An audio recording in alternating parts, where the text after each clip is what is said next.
আপনাকেও অভিনন্দন।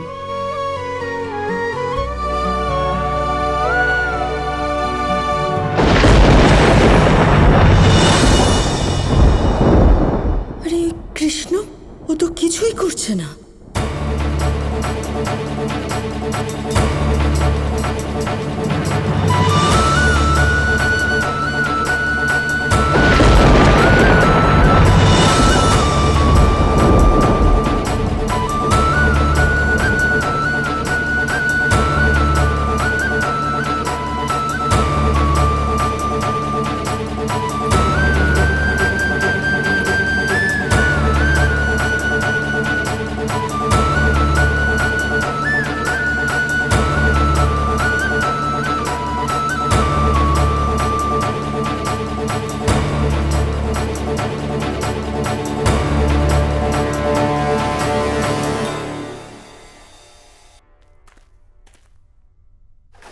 কানাই কোথায় চলে গেল?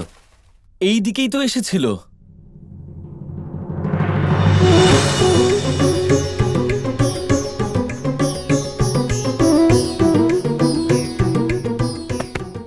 কাকে খুঁজছেন আপনি?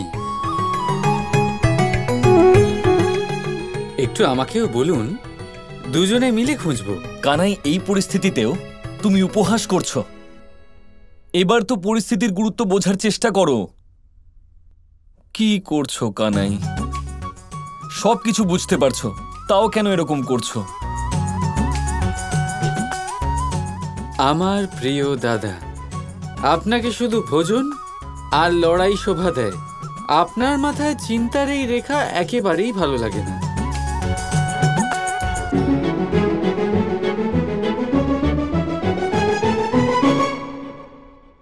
দেখো কানাই, ব্যাপারটা সহজ, বোঝার চেষ্টা করো।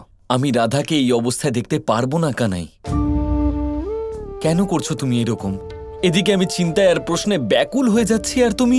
চিন্তা করবেন না, আমি ভেবে দেখছি, কোনো না কোনো উপায় নিশ্চয়ই বেরোবে। আপনি নিশ্চিন্ত থাকুন। উপায় বের করবে, কিন্তু কবে কানাই? যখন তোমার রাধা অন্য কারুর হয়ে যাবে তখন।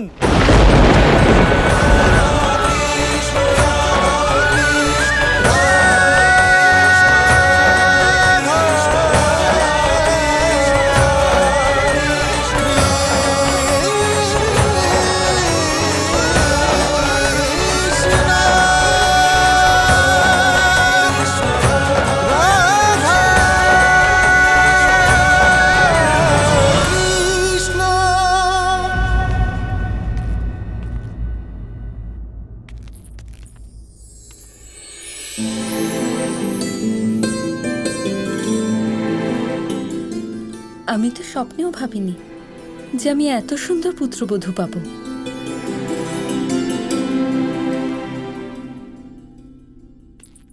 আমি আর অপেক্ষা করতে পারছি না। যদি আপনাদের কোনো আপত্তি না থাকে তাহলে ফলদানের রীতি কালকেই সেরে ফেলব। ফলদানের রীতি বর আর বউয়ের মাঝে সম্পর্কের প্রথম ভিত স্থাপন করবে। আরে না না বিয়ান, এতে আপত্তির কি আছে? এ তো ভীষণ খুশির কথা। আমরা কালই ফলদানের রীতি শুরু করে দেব। ঠিক আছে। দাদা, হঠাৎ করে কৃষ্ণ কোথায় চলে গেল?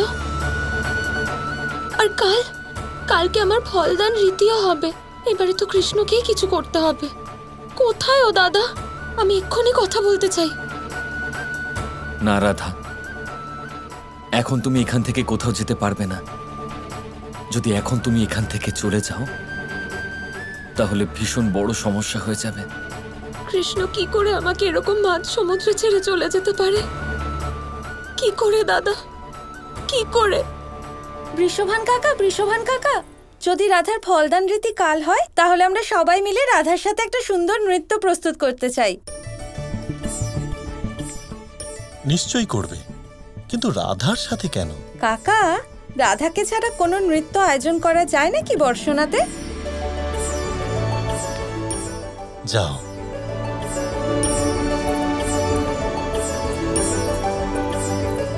চলো রাধা, আমাদের নৃত্যের প্রস্তুতি আর অভ্যাস সবই তো করতে হবে।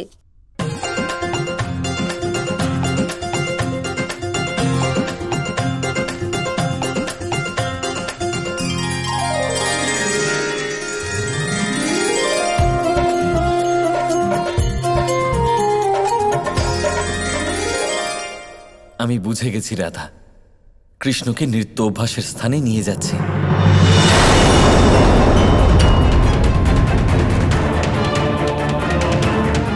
এরা সবাই যদি এইভাবে প্রসন্ন হতে থাকে তাহলে সেই মুহূর্ত দূরে নেই যখন আমাকে আমার পুত্রের জন্য শোক পালন করতে হবে।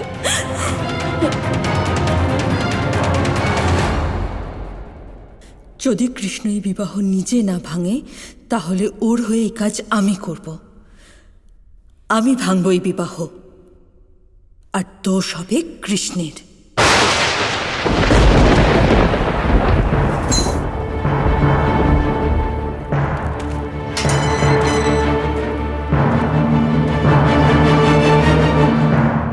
কেন এসেছো এখানে? এখনো সময় বাকি আছে। জানি, কিন্তু মহারাজ কংসের মতে সময় এসে গেছে তোমার মাকে খবর পাঠানোর সময়, কারণ সে এখনো আমাদের কাজ করে দেয়নি। তাহলে কি চাও তুমি? তোমার মাকে একটা চিঠি লেখো, তাকে বলো কিভাবে হবে তোমার বিনাশ, কতটা ভয়াবহ, কতটা কষ্টদায়ক। যদি সে সময়সীমার মধ্যে আমাদের কাজ না করে।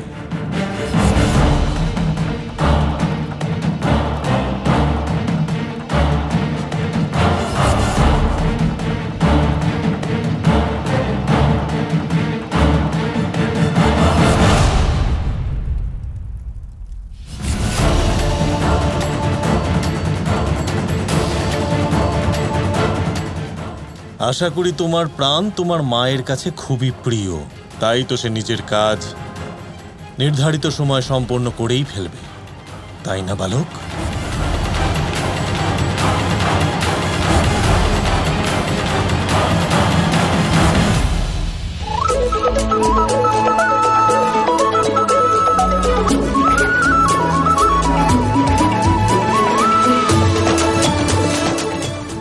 দাদা, কোথায় আপনি? আপনি তো কৃষ্ণকে আনতে গেছিলেন। কি হয়েছে রাধা? আজ তোমার মন কোথায়? যখন থেকে এসেছো শুধু এদিক ওদিক দেখছো। যদি তুমি নৃত্য না করতে চাও আমরা বাড়ি ফেরত যেতে পারি। বাড়ি? না না না, আরো কিছুক্ষণ থাকি। আমি করছি তো নৃত্য, চলো।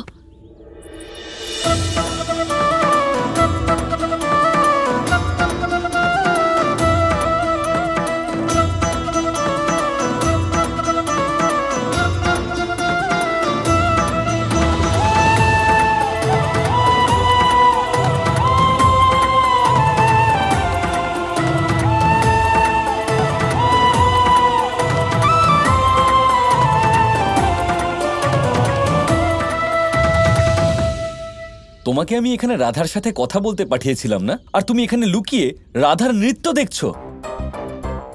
উত্তম। রাধার নৃত্য এমনই মুগ্ধ করার মতো, কেউ উপেক্ষা করবে কি করে? দেখুন, পরিস্থিতির গুরুত্ব বোঝো কানাই।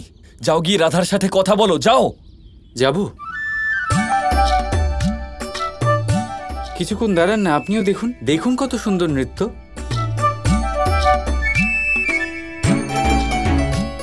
দেখো দেখো, কে এসেছে নৃত্য দেখতে? স্বয়ং কানাই এসেছে। এসো কানাই। কৃষ্ণ, এসো কানাই, এখান থেকে দেখো ওখানে লুকিয়ে কি দেখছো। এসো।